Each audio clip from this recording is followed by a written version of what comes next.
Bonjour tout le monde! Me revoilà pour une nouvelle vidéo suite à la toute première que j'ai lancée au mois d'août lors de l'ouverture de ma chaîne du coup qui s'appelle L'Or de l'âme. Donc je voulais revenir aujourd'hui pour vous faire un petit coucou et puis pour parler d'autres choses, d'autres thématiques, d'autres sujets qui peuvent me tenir à cœur en ce moment au regard de ce qu'on est tous invités finalement à traverser, au regard aussi des énergies actuelles. Et c'est vrai que selon le parcours sur lequel on se trouve, selon l'étape du cheminement, quand je parle du parcours et du cheminement, bien évidemment, je fais référence à tout ce qui a trait à notre réveil de conscience, à tout ce qui a trait à nos facultés de guérison, de réhabilitation de toutes nos parts blessées au niveau de l'âme, mais aussi au niveau de la personnalité, et aussi la réhabilitation de notre puissance sacrée, qui est plutôt, elle, en lien avec l'esprit créateur, la source, notre étoile. Mettez le mot qui résonne pour vous. Moi, ce sont ceux-ci qui sortent de mon verbe. Et puis, il y a bien évidemment aussi toutes nos facettes, qui sont nos facettes un peu plus ombragées et qui elles-mêmes sont constituées, elles aussi, d'amour. C'est juste que c'est un amour qui est quelque peu différent de celui qui provient, comment je pourrais dire ça, de la lumière équilibrée, puisque j'ai reçu beaucoup de messages en séance ces derniers temps. Donc pour ceux qui ne me connaissent pas personnellement ni professionnellement, je suis une accompagnante de l'être multidimensionnel que nous sommes, une accompagnante des âmes qui sont des âmes blessées, qui sont parfois des âmes esseulées, qui sont des âmes œuvrant sur le chemin,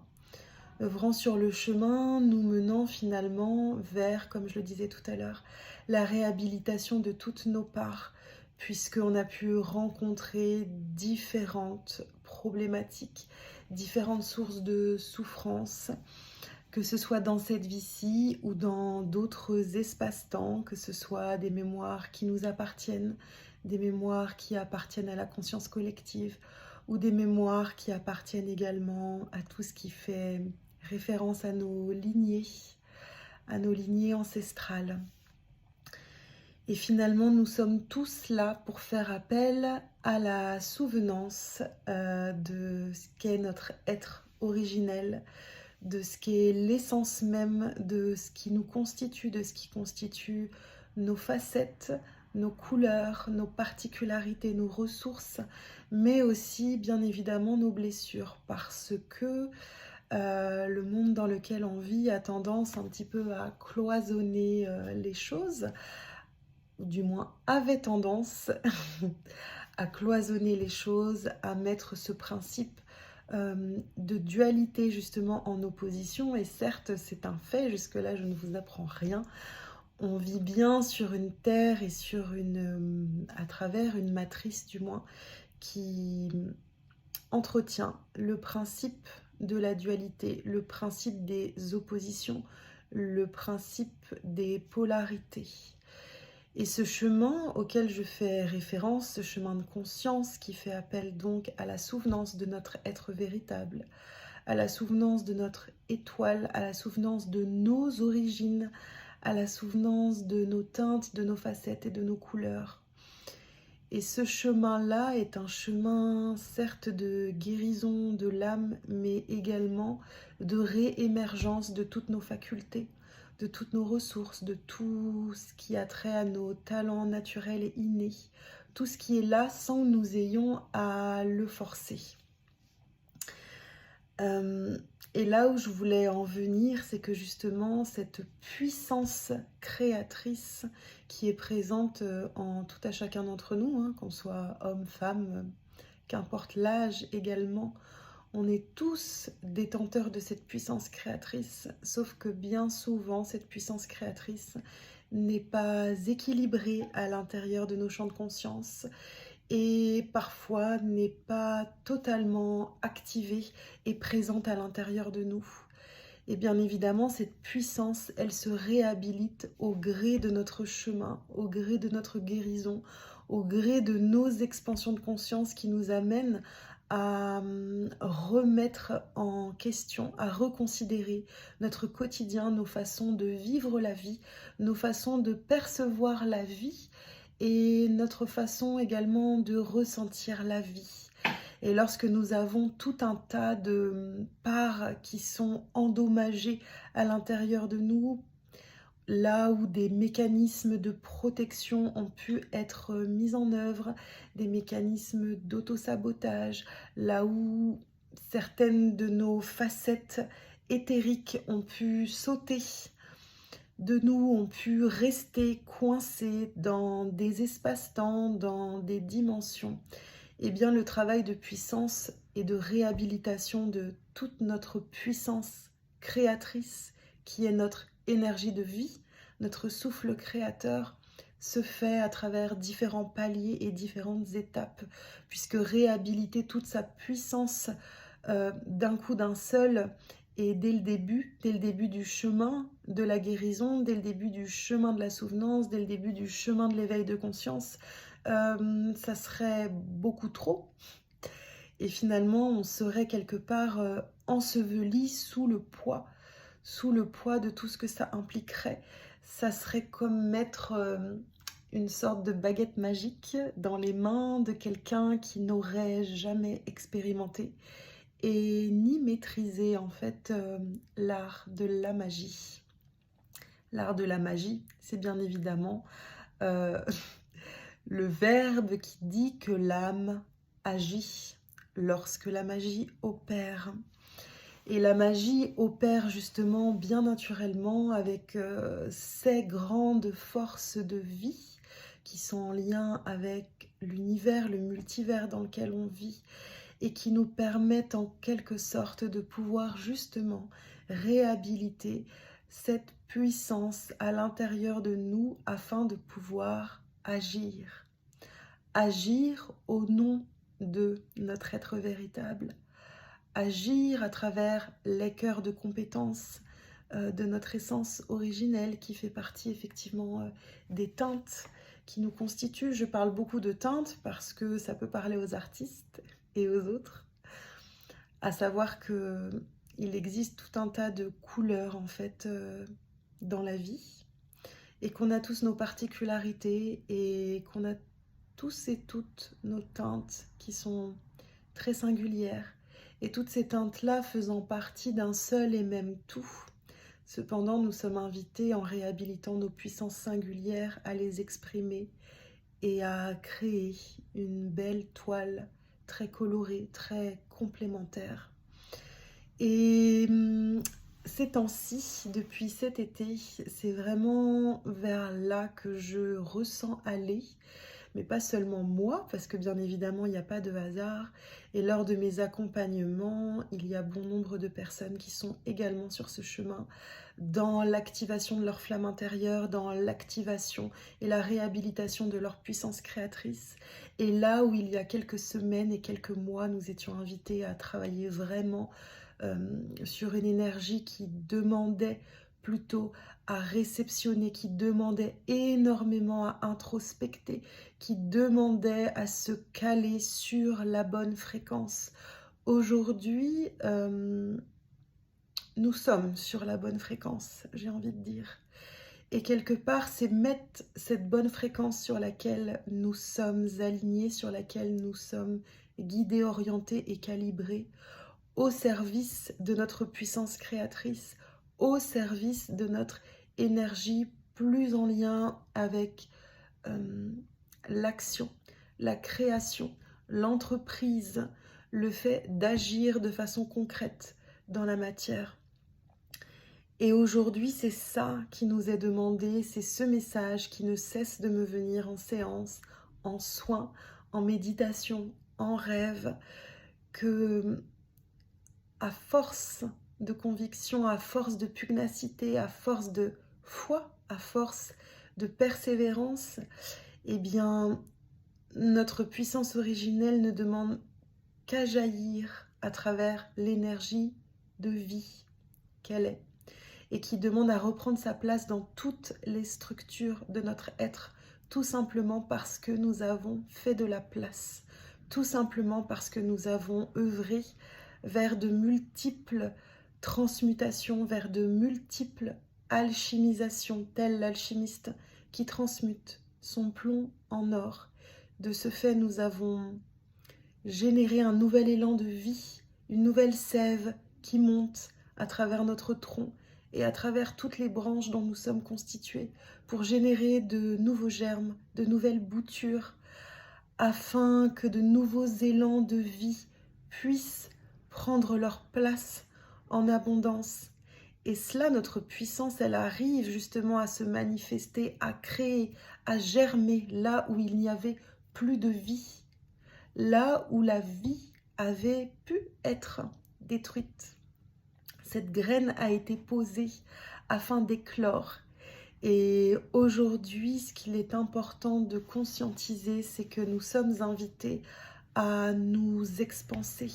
à nous déployer, à irradier, à rayonner de nos teintes singulières, de notre couleur, de notre essence, de nos origines, de nos constitutions, puisque nous ne sommes pas simplement constitués d'une essence, mais nous sommes les essences à travers l'essence du un, à travers l'essentiel quelque part. Et nous sommes invités à incarner toutes ces teintes, toutes ces couleurs, toutes ces subtilités au sein même de notre incarnation, puisque nous sommes calibrés sur la fréquence de notre présence je suis, sur la fréquence de notre étoile, de notre conscience divine, de notre conscience supérieure, de notre moi supérieur, comme vous voulez. Et que quelque part, cette conscience de pure lumière, de pur amour, elle n'aspire qu'à retrouver son flot à travers les différents fluides, tels la vie. La vie est un fluide, la vie est un flot qui nous invite à retrouver notre propre flot à nous. Et quelque part, notre guide majeur, eh bien c'est la vie. La vie et son impermanence qui nous ramène sans cesse à nous repositionner, à nous réaligner, à nous écouter et à nous recalibrer toujours sur la bonne fréquence. Et quelque part, cette notion de puissance, puissance créatrice, puissance de vie, élan qui s'allume tel un feu de cheminée à l'intérieur de soi, elle parvient à s'activer et à s'exprimer à partir du moment où, comme je le disais tout à l'heure, tout ce qui pouvait nous sembler désordre a pu être transmuté afin de pouvoir retrouver le chemin naturel vers l'énergie de vie, à partir du moment où le ménage a été fait, à partir du moment où les fluides à l'intérieur de nous, justement, se fluidifient et permettent l'accès à cette puissance de pouvoir venir descendre et complètement s'expanser et s'imprégner dans chacune de nos cellules et dans chacun de nos corps de lumière. Et quelque part, ce qui m'a été transmis aussi par cette énergie de vie, c'est que lorsque l'adage dit qu'il n'y a rien à faire et qu'il y a simplement à être, c'est ça. C'est laisser faire l'impermanence et le flot naturel de la vie pour être, se rencontrer, se souvenir et activer son propre flot pour rentrer justement dans la résonance de ce que la vie nous offre. C'est réhabiliter, c'est une invitation en fait. Parce qu'encore une fois, ce n'est pas à nous de le faire, mais c'est une invitation qui amène, qui invite à réhabiliter dans chacun de nos circuits énergétiques d'ordre cosmotellurique, les divines énergies de vie. C'est refluidifier toutes ces mémoires qui ont été cristallisées, parfois, depuis des éons, dans tous nos champs de conscience, dans nos cellules, dans nos vibrations, pour leur permettre de se frayer un chemin grâce à la lumière de vie et ainsi alchimiser le processus jusqu'à purifier de plus en plus pour se laisser totalement pénétrer en fait par l'énergie du divin et pour mettre notre personnalité au service du divin. Et pour réactiver sa puissance, bien évidemment, il est nécessaire de passer en fait par la réunification de nos deux principes, féminin et masculin. Comme je disais tout à l'heure, on a plutôt l'habitude d'opposer ces principes, d'opposer justement les opposés qui, en réalité, si on les regarde d'un autre prisme, ne sont pas si opposés que ça. Du moins, on peut également les voir comme étant complémentaires. Et ces deux principes fondateurs-là, premier source de toute création, source de toutes nos constitutions, sont le principe masculin et féminin, l'un n'allant pas sans l'autre, puisque les deux étant les mêmes versants de cette même essence, de cette même graine, de cette même constitution. Et ces deux principes-là demandent à être totalement fédérés à l'intérieur de nous-mêmes, équilibrés, pacifiés, embrassés, harmonisés, afin de les mettre au service de notre étoile, au service de notre guidance,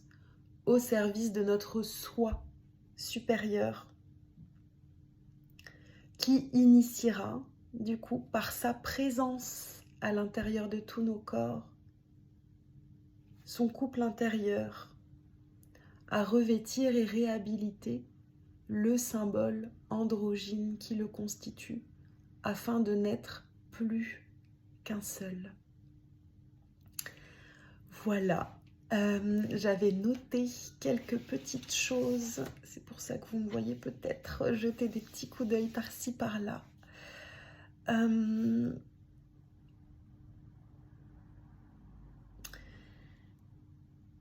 Ce qui m'a été dit aussi pour terminer, et là où, au-delà de ce qui m'a été dit, c'est ce qui m'est enseigné en ce moment, mais pas enseigné au sens mental. C'est ce qui m'est enseigné au sens de ce qui est traversé, ce par quoi je suis traversée. Donc ce par quoi vous êtes aussi traversés, puisque nous sommes tous interconnectés, interreliés. Et que quelque part, on est là sur le chemin en se disant que on a envie de s'affranchir de ses blessures, qu'on a envie d'être nous-mêmes, d'être complet, d'être plein, de ne manquer de rien. C'est notre plus grande peur, ça, souvent, de manquer. Manquer d'amour, manquer d'argent, manquer de nourriture, manquer les occasions, manquer les personnes, manquer les relations. Mais quelque part,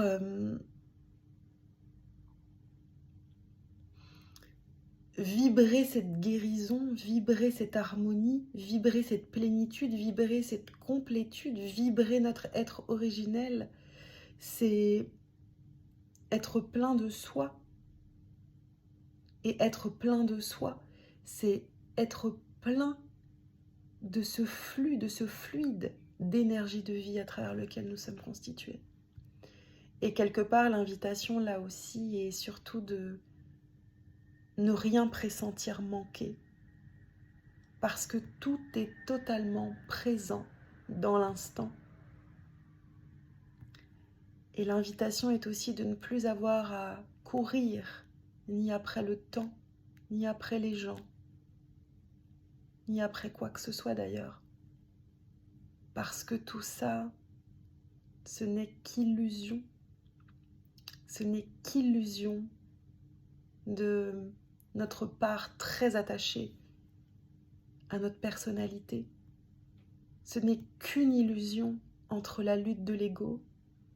et la conscience de sa souvenance, la conscience de son étoile. Et que rien ne manque jamais. De rien nous ne sommes séparés, ni de personne. Mais qu'il suffit simplement d'apprendre, de savoir, de se souvenir, de reconnaître comment poser son regard pour recevoir cette abondance. Je parle de l'abondance au sens large, elle englobe tout. Et tout ça, tous ces mots, tout ça pour vous dire que là où nous en sommes, l'invitation de poursuivre sur ce chemin est là afin de nous rappeler pourquoi nous sommes ici, ce que nous faisons ici.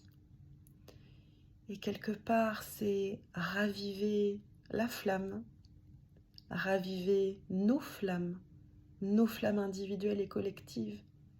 de nos esprits créateurs au sein de cette divine matrice, de redonner le goût de vivre à nos essences originelles au sein de cette vie, de donner la vie, d'accoucher de nouvelles graines de vie. Et pour ce faire, notre rôle est vraiment de nous reconnecter individuellement avec notre énergie de vie, sans rétention aucune, sans peur aucune, ouvrir grand les bras de l'immensité qui nous est attribuée, dans lequel on baigne, accepter tout simplement de se laisser pénétrer par cette énergie. Je le dis souvent ça, mais c'est littéralement ça, parce que se laisser pénétrer, se laisser imprégner, transpirer ces énergies de vie. Donc le chemin actuellement est, pour beaucoup d'entre nous en tout cas, axé là-dessus, sur la manifestation de notre puissance, sur la réhabilitation de toute notre puissance, de toutes nos puissances, afin de les mettre au service de nos personnalités et de nous aligner sur toutes nos fréquences, personnalité, âme, conscience.